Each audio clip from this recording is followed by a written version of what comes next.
Assalamualaikum warahmatullahi wabarakatuh. Sampurasun wargi Jawa Barat. Kembali bersama saya Ridwan Kamil, Gubernur Jawa Barat. Kali ini saya akan menerangkan video yang sangat-sangat penting tentang siapa, bagaimana, dan apa itu bantuan sosial selama COVID-19 buat warga Jawa Barat dan para perantau Jawa Barat. Video ini juga adalah panduan kepada RT, RW, dan petugas yang mendata tentang siapa-siapa yang perlu didata dan perlu diberi bantuan. Silahkan saksikan.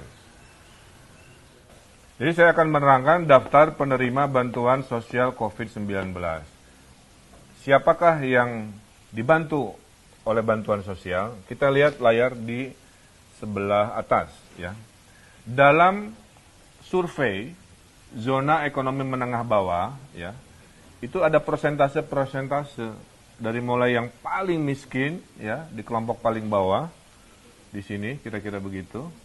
Kemudian selama ini pemerintah membantu mereka-mereka yang miskin dengan namanya kartu PKH dan sembako. Itu berada kurang lebih di 25%, ya, ekonomi paling bawah, kira-kira di sini.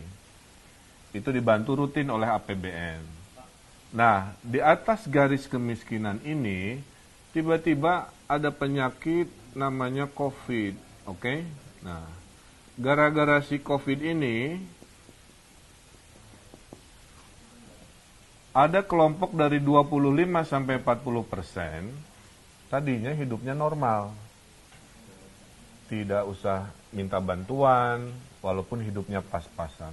Tapi gara-gara COVID, mereka tidak berpenghasilan, mereka pendapatannya hilang, nah maka mereka punya potensi menjadi kelompok yang jatuh miskin, kira-kira begitu. Nah, kelompok dari 25-40% inilah yang dibantu oleh 1 APBN, 2 oleh APBD provinsi, dan 3 oleh APBD kota kabupaten. Nah, bantuan dari pemerintah jumlahnya sangat banyak. Alhamdulillah. Ada 9. 1, 2, 3, 4, 5, 6, 7, 8, 9. 1 kita sebut namanya program keluarga harapan PKH. 2 kartu sembako. Nomor 1, nomor 2 ini adalah untuk yang miskin lama, yang sebelum COVID sudah dibantu. Sehingga walaupun dia miskin, dia tidak akan mendapatkan bantuan nomor 3 sampai 9 karena sudah dibantu dari bulan Januari dan akan dibantu sampai bulan Desember, kira-kira begitu. Nah, dari nomor 3 bantuannya sampai pintu nomor 9 ini muncul gara-gara ada si COVID ini. Kira-kira begitu. Nah, apakah pintu nomor 3 sampai 9 itu? 1, di nomor 3 ada bantuan presiden. Tapi ini untuk Jabodetabek perantau supaya tidak mudik, ya. 4, ada kartu prakerja. Kartu prakerja ini untuk pengangguran atau mereka yang kena korban PHK.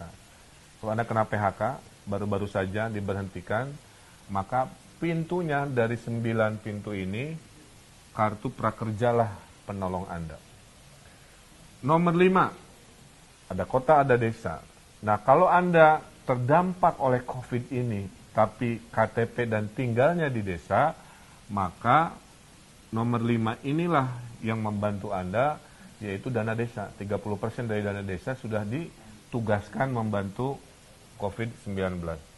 Nomor 6 adalah bantuan Kementerian Sosial untuk umum, profesi tukang gorengan, profesi supir angkot mungkin, profesi ojek pangkalan, profesi seni, apa yang merasa terkorbankan dan tidak bisa hidup, itu dibantu oleh nomor 6. Sisanya, kalau sudah nomor 1, 2, 3, 4, 5, 6 ini masih kurang, masuklah bantuan dari provinsi, dari saya, dari para DPRD yang terhormat, juga Kalau masih kurang dari provinsi, masuklah bantuan sosial dari kota kabupaten. Dan terakhir, kalau masih ada yang tidak punya KTP, tidak punya kartu keluarga, sektor informal yang tidak tersurvei, misalkan ada anak jalanan, gelandangan, pengemis, dan lain-lain yang tidak biasa masuk ke data, maka ada program kemanusiaan, yaitu program untuk memberi makanan, atau kita sebut juga program nasi bungkus. Jadi insya Allah ya, tidak boleh ada yang kelaparan di tanah Jawa Barat. Mereka yang berkesusahan akan diberi pertolongan. Kita simulasikan, Pak, kalau saya PHK, saya dapat bantuan dari mana? Dari Pak Gubernur, dari Pak Presiden, atau dari mana? Nah, kita simulasikan. Kalau Anda kena PHK atau pengangguran, katakanlah nama Anda Luna Maya, ya. Dan ini saya ngarang-ngarang, mohon izin. Maka dari pintu nomor 3, nomor 9 gara-gara COVID ini, yang kena PHK berada di zona bantuan kartu prakerja. 600.000 kali 3 bulan, dan lain-lain. Pada saat Anda sudah mendapatkan kartu prakerja, bantuan 600.000 kali 3 bulan, Anda tidak berhak lagi, walaupun tinggalnya di desa, atau meminta bantuan dari Kemensos, dari Bansos Provinsi, Kokap, nggak boleh. Hanya dari kartu prakerja, insya Allah cukup. Simulasi kedua, jika ada warga desa menjadi lebih susah hidupnya karena COVID, katakanlah namanya Sahrini, Ampura Ece Sahrini, saya pakai namanya, maka Sahrini ini dibantunya tidak di nomor yang lain, hanya di nomor bantuan nomor 5. Namanya dana desa. Nah, jika ada teman Sahrini ini tidak mendapatkan bantuan dana desa karena terbatas, maka teman-temannya Sahrini ini akan dibantu oleh Kemensos, masih kurang dibantu lagi oleh provinsi, masih kurang dibantu lagi oleh kota kabupaten. Kira-kira gitu. Simulasi ketiga, Pak, saya KTP-nya bukan KTP lokal, alias perantau. Ya. Kalau Anda perantaunya tinggalnya di Jabodetabek, maka Anda dibantu Pak Jokowi oleh Pak Presiden, 600.000 kali 3 bulan juga. Maka perantau ini masuknya adalah bantuan nomor 3, yaitu Bansos Presiden. Ya. Nah, jadi para perantau Bodebek di Jawa Barat, pintu bantuan Anda jangan yang lain-lain, jangan hanya ke gubernur, bantu di Bansos Presiden. Tapi kalau perantaunya ada di kota Bandung, bukan di Bodebek, maka para perantau ini dibantu oleh Bansosnya provinsi. Kira-kira begitu. Clear ya? Tidak boleh ada yang kelaparan di tanah Jawa Barat, mau KTP Jawa Barat, bukan KTP Jawa Barat dibantu, yang bukan KTP Jawa Barat perantau. Kalau tinggalnya di Jabodetabek dibantu Pak Jokowi, kalau tinggalnya di luar Jabodetabek dibantu kami dari provinsi, kira-kira begitu. Simulasi berikutnya, profesi umum, ya. Karena ada istilah apa? Kenapa ojol aja yang kesannya dibantu? Dalam bantuan pemerintah nggak milih-milih profesi. Selama dia jatuh miskin gara-gara COVID, apapun profesinya itu kita bantu.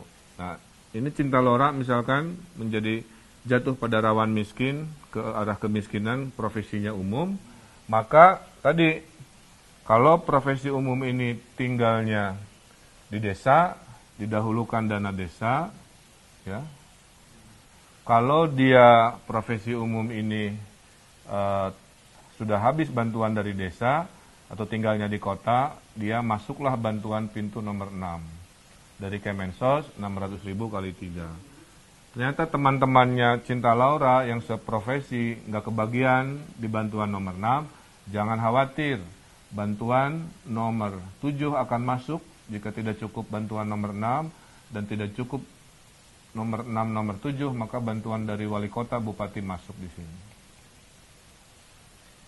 Terakhir, jika Anda tidak masuk zona formal yang bisa disurvei, baik perantau atau KTP lokal, katakanlah anak jalanan, saya simulasikan, di sini namanya Lucinta Luna, katakanlah Lucinta Luna ini anak jalanan, maka memang dia tidak bisa mendapatkan karena tidak punya alamat dan nama ber-KTP yang jelas, maka dibantunya ada di zona yang namanya program bantuan makanan. Jadi kesimpulannya bahwa semua warga yang terdampak COVID itu akan dibantu dari pintu bantuan nomor 3 sampai nomor 9, dan masing-masing tidak boleh ada yang duplikasi mendapatkan 2 bantuan. Tugas RW, tugas RT, tugas kepala daerah tingkat 2 membuat daftar berapa ribu yang kelompok 1, berapa ribu yang kelompok 2, berapa ribu kelompok 3, 4, 5, 6, 7, 8, 9. Nah inilah mudah-mudahan tidak bingung lagi bahwa pintu pertolongan ada 9, tugas pemerintah daerah dan wilayah mengatur siapa-siapa yang berada di kelompok itu. Dan kalau semua ikhtiar ini dari 1, 2, 3, 4, 5, 6, 7, 8, 9 masih ada yang merasa terlewat oleh sistem, nah Jawa Barat paling siap. Anda tinggal lapor di aplikasi Pikobar, tolong di-download di Play Store. Oke. Aplikasi Pikobar, P-I-K-O-B-A-R. Pusat Informasi Koordinasi COVID Jawa Barat. Nanti di dalam aplikasi Pikobar ada fitur namanya aduan. Adukan di sana, Pak, saya curhat, saya kelewat, saya nggak masuk pintu nomor 1 sampai 9. Tolong Pak. Nah, masukkan ke aduan sini nanti diproses. Kami sudah siapkan anggarannya kepada mereka yang mungkin terlewat oleh sistem ini. Jadi semua insya Allah sudah siap buat warga Jawa Barat. Hatunun. Terakhir dari saya, sedikit nasihat. Dalam suasana sulit ini, saya mendoakan, karena pemerintah tidak akan sanggup bisa menolong semua orang, maka saya mendoakan agar masih bisa menjadi kelompok tangan di atas yang memberi kepada tangan di bawah. Tangan di atas ini adalah orang-orang yang paling mulia. Saya terharu ada Hafiz namanya, anak SD dari Kabupaten Bandung Dayakolot, menyumbangkan jajannya untuk membantu COVID. Walaupun dia berkesusahan juga, ibunya tukang bakso yang terdampak COVID, tapi dia bersemangat mendabungkan dari tabungannya untuk menolong. Kemudian nasihat dari para ulama, sebelum kita tangannya di bawah, ya, urut-urutannya adalah kita sebut urutan survival. Habiskan dulu jika Anda punya tabungan. Disinilah momen tabungan itu dipakai, ya.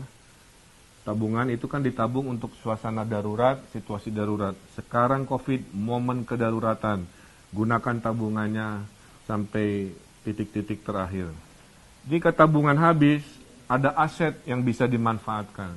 Jual perhiasan, jual elektronik, apa dan sebagainya supaya survive, supaya tetap dalam kategori kelompok mandiri. Kalau tabungan sudah habis, aset sudah tidak punya, barulah masuk ke kelompok terakhir. Jadi saya harap mereka yang masih punya tabungan aset, jangan buru-buru berada di kelompok tangan di bawah menerima bansos. Ini untuk mereka yang betul-betul kepepet, sudah tidak punya tabungan, tidak punya aset.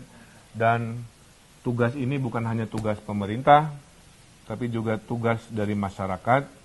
Ada yang nyumbang sembako, ada yang nyumbang uang. Mari kita bahu-membahu karena COVID-19 adalah masalah bersama. Dari pemerintah menyumbang, masyarakat melakukan gerakan sumbangan juga, donasi. Sehingga penerima rumah tangga yang tidak punya tabungan dan aset ini bisa survive minimal 3-4 bulan ke depan. Jadi saya kira itu para pemirsa bahwa masalah COVID-19 adalah masalah bersama.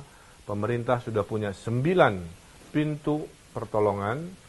Tugas di wilayah memastikan siapa mendapat apa tanpa ada duplikasi. Tidak boleh ada yang terlewat, tidak boleh ada manusia yang kelaparan di tanah Jawa Barat. Mari jadi kelompok tangan di atas. Mari gunakan tabungan dulu, aset dulu, baru masuk kelompok yang tangan di bawah.